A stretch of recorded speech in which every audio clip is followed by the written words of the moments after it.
Hey everyone, Dave here with another video. I know that with the anniversary right around the corner, no one is really talking about potion drop characters right now because we've seen the skill tree of the first round anniversary characters and neither of them have an increased potion drop skill, so it's almost like everyone's forgotten about the uproar that's been going on every time a new potion drop character gets released.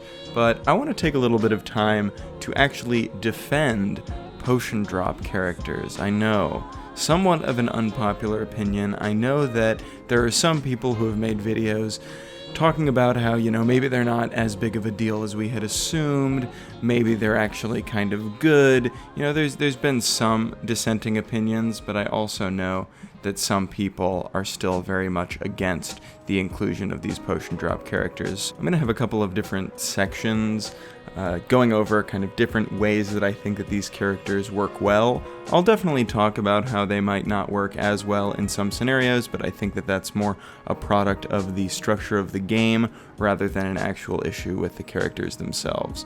So strap in and let's get to it. So the first thing that is very interesting to me is the idea of what makes a character good. Because I think that there are a lot of different ways that we can answer this in BBS.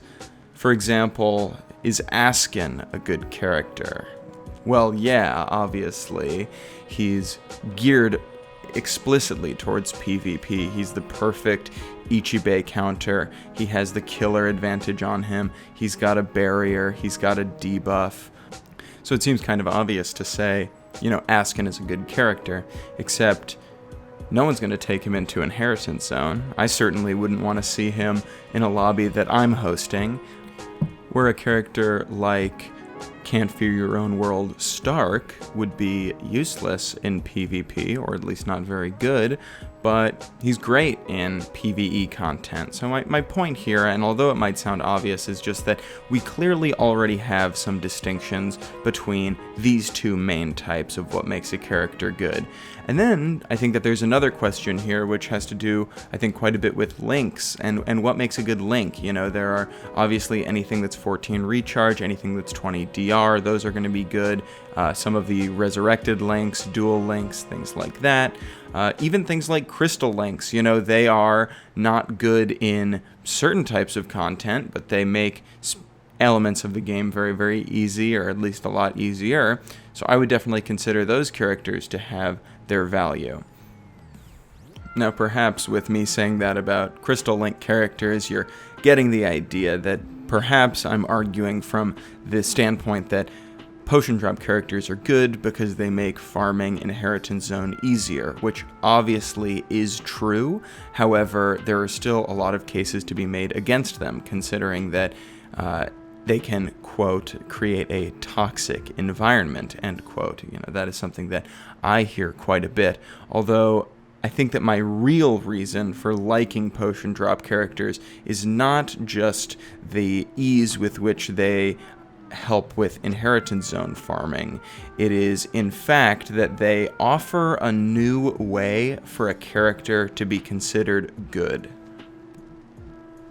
I don't want to mix my metaphors too much here, so I'll keep this part a little bit brief, but I want to bring up an article written about Magic the Gathering not too long ago in response to the question of why the company decides to print bad cards.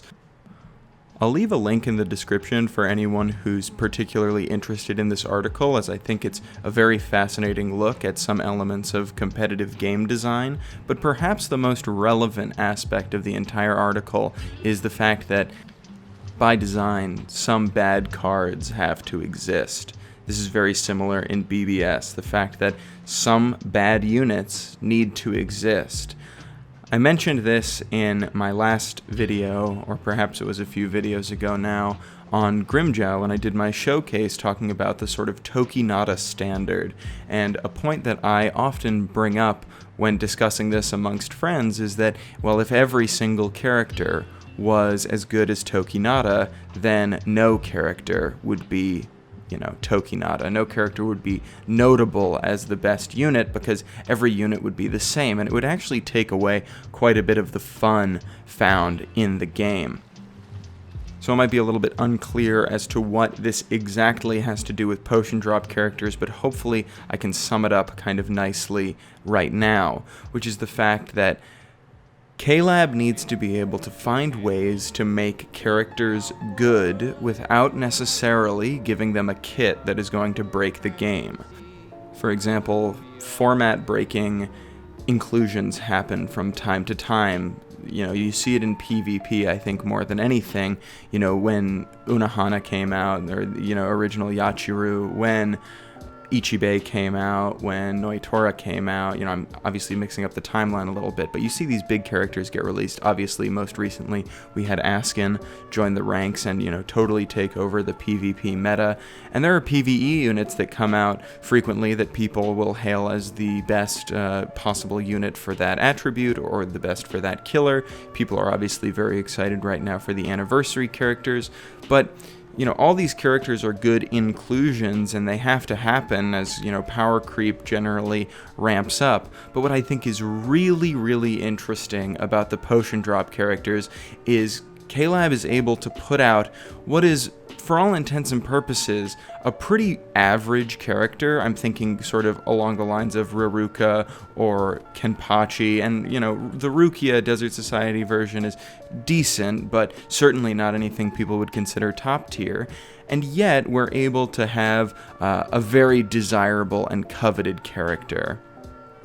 Now, I think back pretty frequently to the video that Tor Crunch made, the kind of satire called Taking Accountability. I thought the video was quite funny. They have a great dynamic, but I'll play this clip real quick. Yeah, I really do think so.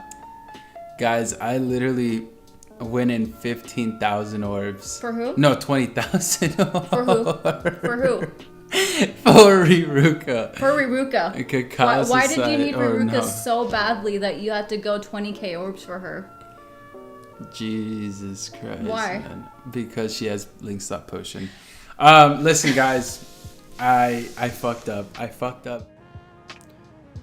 Obviously, they're having a good time with that, and this is not meant to be taken 100% seriously, but I think that this emotion around summoning deeply for a character like Raruka can be somewhat upsetting when you don't get her, namely because she is not a top-tier character. I know plenty of people who summoned very deep to get Askin or get a 5 of 5 Askin to make their PvP team as competitive as possible, and when you don't get Askin 5 out of 5, it hurts, but in a way that you can sort of contextualize. Oh, well, you know, I was summoning for the best PvP unit. It definitely makes some sense that I can't just drop 2,000 orbs and get that character with that many dupes.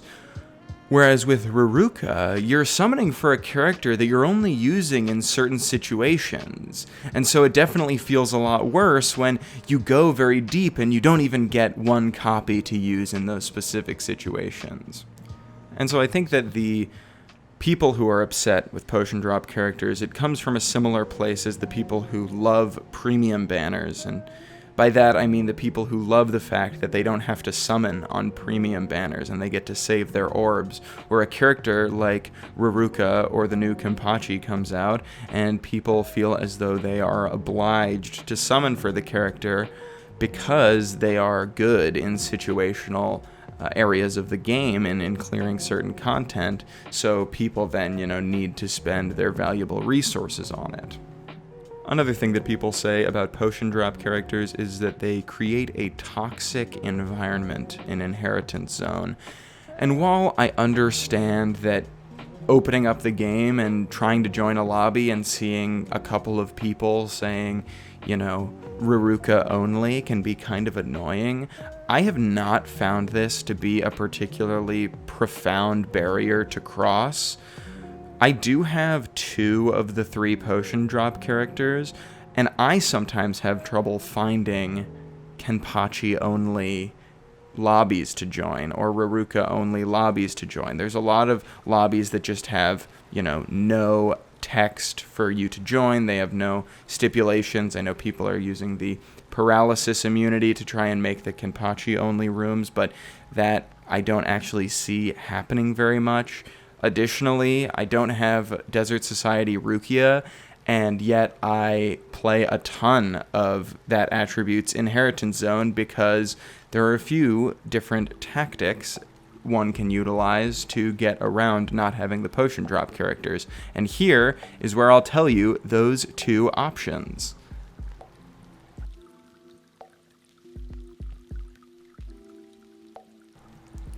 Option 1 is host the room. This might seem a little bit snarky or condescending, but quite frankly, hosting a room is great in my opinion. You get almost no lag. You can pick, whatever character you like. You can set whatever parameters you'd like. Hey, I'll carry, bring Rukia. Hey, bring anyone you want. You can go as, egalitarian or as selective as you would like. And I don't really see an issue with it. You don't have to be some, head captain league, absolutely epic player to host your own room. There's absolutely no barrier to entry for doing that. So I would actually recommend that more people host their own rooms because you're going to get around any possible annoyance of joining a bad room. Additionally, and I will put some screenshots up, today is the Kenpachi Day, if you will. It is Tech Inheritance Zone. And here are a bunch of screenshots of open rooms that you can join that don't have any sort of stipulations on what character you can use.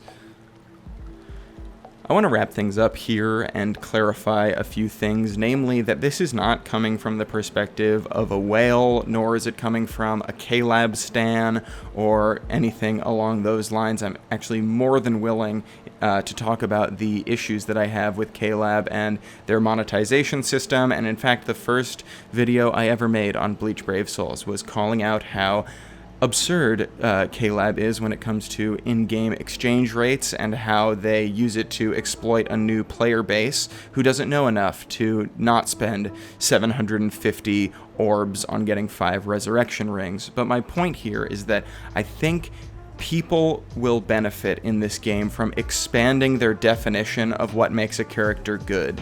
I think holding characters to a Tokinata or an Askin standard in terms of their ability to clear PvE and PvP content makes it so a lot more banners are not interesting and a lot more inclusions to the game end up not being appreciated in ways that I think they deserve to. So that's all I've got for you today. I am staunchly in support of potion drop characters, and if you've made it this far in the video, I really do appreciate it, and I'm very interested in hearing your thoughts. Do you agree with me? Do you disagree? Why or why not? Please feel free to leave a comment or shoot me a message on any various social media platform.